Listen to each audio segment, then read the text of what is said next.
واتهي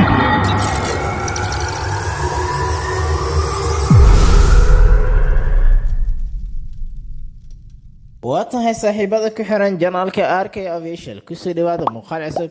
Muuqaalkan maanta waxa uu diiradda noo saaraya waa hard conversation wada sheekaysi kulul. Waxa ku sheekaysan doona Ali iyo sidoo kale saaxiibkiisa Cabdi. Ali asabud wuxuu leeyahay which mosque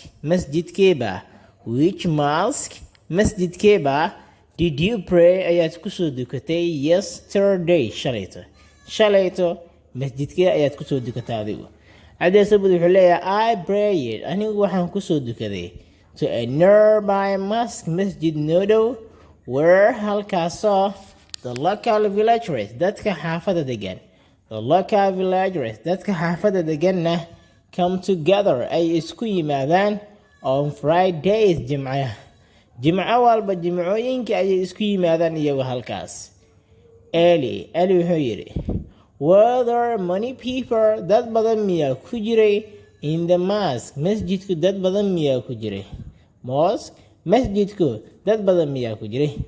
Abdi wuxuu leeyahay yes the mosque masjidku was full of waxaa ka buuxay worshippers dad caabudayaal lahoo rabbi subxaanahu watacaala ku caabudaya ayaa ka buuxay cibaadiin ah.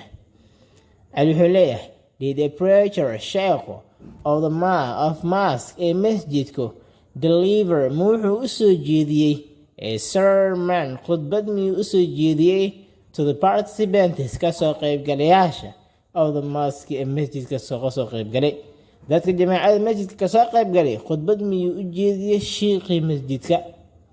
Abdi wuxuu leeyahay yes he delivered wuxuu u soo jeediyey a sermon khudbad to the participants kasoo qaybgalayaasha of the mosque ee masjidka kasoo qaybgalay.